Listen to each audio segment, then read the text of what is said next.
After 12 years, my wife requested an open marriage. I responded by asking for a divorce. We've been married for 12 years now, and things have always been great, without any particular up or down. My wife has always been a kind, sweet woman, and up until this, I thought the world of her. Then she went and broached the talk about open marriage. What if we consider opening up the marriage? She asked. Because all her friends did it, and it's 2024. I didn't get angry or anything like that. I just listened and offered my counters. I asked if her friends were influencing her into this. She said no. I asked if she already had someone in mind. She said no. I asked her to give me some time to think about it, and she agreed, stating, "We don't have to do it if you're not up for it." I shouldn't have, but in the days after, I checked her phone and laptop. Nothing suspicious or that suggested she was already cheating. Last week, I told her I'd thought about it, and in my opinion, she can get anyone she wants because I want a divorce. Cue the sobbing, the begging, and all. If I knew, I wouldn't have ever asked, she said. She refuses to move out, and so do I, so I sleep in the guest room. She's taken sick from work, and every time I'm home, she keeps begging to talk and for me to go back to the bedroom with her. I believe her friends actually tried to influence her, and she didn't do anything at all. But this unraveled my perception of her. Was I too fast to mention divorce? Asked for an opinion of the community. You're going to get it. First up, this may or may not be an overreaction, but my own marriage went into a separation, divorce still up the line, after a couple of months of open marriage, albeit on both sides. But looking back, I wish I had the guts of being the one proposing the divorce. Someone else chimes in, well, I understand that requests for open marriages are often the beginning of the end for many relationships. I also think that OP definitely jumped the gun here. His wife was trying to start a conversation, and his reaction was to end it in the most dramatic way possible. He should talk to her, not necessarily because he wants to save the marriage, but just out of respect for the years they spent together. The fact that he has no interest in understanding her perspective or motivation, or even letting her admit that she was influenced by her friends and now regrets it, makes it seem like he was looking for a way out already. And this was just a handy one. Someone else adds, I mean, you are who you are. If you can't forgive her for even considering the concept of having sex with someone else, if that absolutely destroyed your mental image of her, and you feel that you can never love her again, then you do what you have to do. It doesn't matter whether any of us agree or not. In the end, it's your life, and you're the one who has to live it. Now, sure, from my perspective, your reaction seems a little unfair. If she legit has friends who are doing this stuff, and she was curious whether you'd be into it, and she asked you, and was happy to accept no as an answer, what else was she supposed to do? Partners should be able to talk to each other. Partners should be able to disclose even their most messed up, would never act on this desires in a place of shared trust. I hate to see people knee-jerk reject each other over even discussing sex, because that encourages people to stay buttoned up, closeted, repressed, and terrified to even ask the question. And that leads to a lot of people getting hurt eventually. I have seen this happen sometimes, when women react with an over-the-top response when their husbands bring up even minor sexual curiosities. But again, I'm not you. Only you know what you can live with in the marriage. If you're questioning whether you've moved too fast, you can try going to marriage counseling and talking through your feelings. But if you know you can't accept this, then that's how it is. Update. I wasn't jumping the gun. She was cheating emotionally and planning to do so physically. I checked her phone and computer and found nothing, but she came forward with a second phone I had no idea she even had. She thought I already knew, that's why she came out with it. Just as I was starting to regret my decision, her friends sweet-talked her into it. Apparently, those open marriages are just their affairs. She thought it'd help her conscience if I went along with the open marriage. The things I saw were stomach-churning. She begs to be given a second chance, and a part of me is foolishly considering giving it to her. But it's not the right thing to do. I don't want to leave her, but I have to for my dignity, pride, and self-respect. That I love her has become irrelevant. We got a couple more reactions. First off, brother, I'm sorry. Your wife has some crappy friends too, but that is what it is. You may recall my reply to your original post. I'm glad you followed up.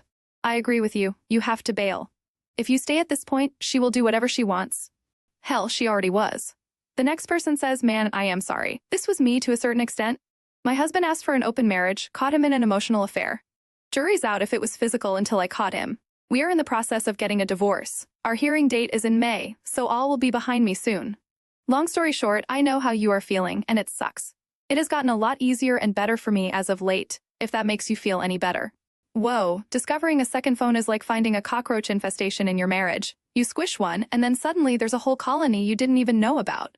Looks like your friends weren't just sipping tea, they were brewing a pot of drama. Most importantly, your decision to prioritize your dignity, pride, and self-respect is commendable.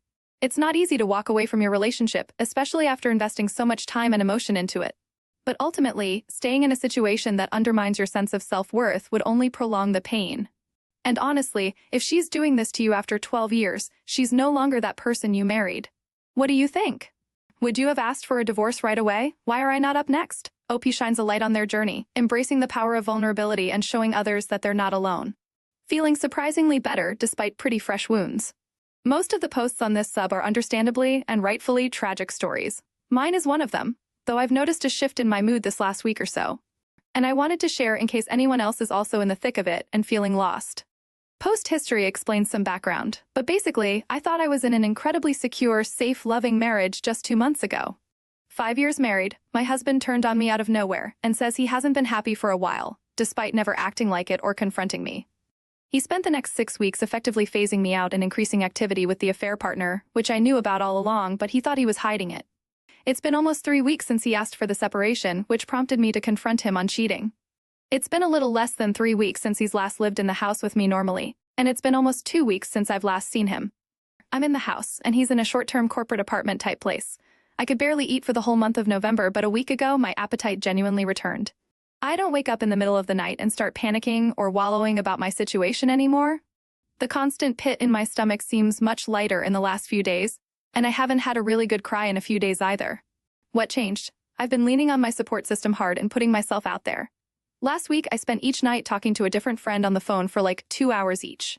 I went to a fitness class, made plans with newish friends for the first time this weekend, and made a completely new memory. I went to a holiday party with a family member where I knew literally no one, and it ended up being really fun. Lots of nice people, and again, totally separate from my prior life. I'm a homebody and sometimes avoid socialization. I'm a texter, not a talker. But moving out of my comfort zone in this way has been super therapeutic. My husband's fancy work holiday party was this weekend, and I was worried I'd have super FOMO leading up to it and on the actual day. But by the time the day arrived, I was actually relieved I did not have to be trapped at a party with an emotional abuser putting on the nice guy front for his colleagues. I don't want to be at a party with someone who has told me he doesn't love me. I have plenty of people who love me. Ahead of time, I muted Instagram posts and stories from those I follow who would be at this party, out of sight, out of mind. I'm in individual counseling 2 times a week for now, and I listen to Leave a Cheater, Gain a Life. I think Chump Lady's book is a big reason why I've started to see things in a different light now. The feelings of sadness, attachment, and longing for my husband have turned to ones of pity and disgust. Cheaters are repulsive. Cheaters are narcissists. Cheaters are selfish. They are not spouse material. I just need to see it for what it is. Now, starting to tell my story to my friends and family has helped tremendously. At first, I was worried about judgment or damaging my husband's reputation in case of reconciliation. But my personal healing and well-being is far more important than my husband's reputation, which he has now damaged. Not me. Don't be afraid to talk about your story. People have been so supportive. I've avoided seeing him, and I respond to the logistical texts he sends from time to time. And I never initiate first contact. Minimal contact arrangement. I know I am far from recovered. This journey is not linear. More tears and meltdowns will come at some point, but a few weeks ago I literally couldn't see myself coming out of the extreme debilitating spiral I was in. To all the betrayed people out there struggling, we got this. Edit to add, he asked for a separation, but specifically said he was undecided about divorce, whatever that means.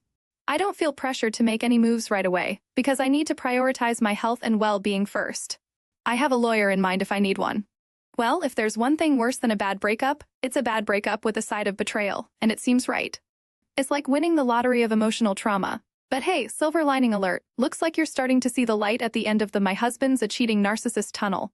Who needs FOMO at fancy work holiday parties when you can have a FOMO-free, drama-free evening with people who actually give a darn about you?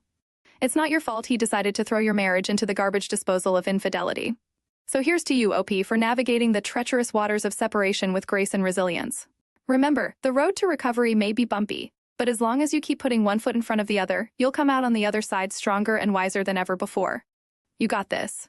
Lastly, a wild night of bubbles and trouble, possible cheating girlfriend. A few weeks ago, my girlfriend's friend and her friend's boyfriend invited us to her family's cabin in the North Woods. We were having a great time drinking and playing games. At one point, we decided to get naked and get in the hot tub. It was fun, but after about 10 minutes, the heat with tequila started to get to me. I left to go to the bathroom. I got sick and went to lay down for a minute, but I must have passed out. I woke up a couple of hours later when my girlfriend came to bed. She was just wearing a towel and dropped that before climbing into bed. I cuddled up with her and started rubbing her, but she grabbed my hand and pulled it away, then went to the bathroom. I heard the shower turn on, and she came back about 15 minutes later and started kissing me, then said she just wanted to clean up first. She gave me a BJ but didn't want to have sex. Am I just being paranoid or did something happen while I was passed out? Update. I did confront her and took some advice from the comments. I told her I talked to the other guy, and he already told me everything, but I wanted to hear from her. So she told me everything. Basically, her friend and the boyfriend started fooling around in the hot tub, and eventually, my girlfriend ended up joining, and they had a threesome. Not too surprised considering how I left them. I never intended to be away that long, but it doesn't excuse anything. After she told me all the details, I told her we were done and left. She's been texting apologizing, but too little too late. I mean, getting naked in a hot tub is one thing, but finding out you missed out on a surprise threesome while you were busy napping? Ouch! I mean, she could have woken you up at least. But in all seriousness, kudos to you for taking the high road and handling the situation with some serious self-respect. It takes immense courage to confront a situation like this head-on and to walk away from a relationship that has been shattered beyond repair. You deserve so much more than to be treated as an afterthought, especially by someone you cared about deeply. Your girlfriend's remorse may be genuine, but it doesn't erase the pain she's caused or the trust she's shattered.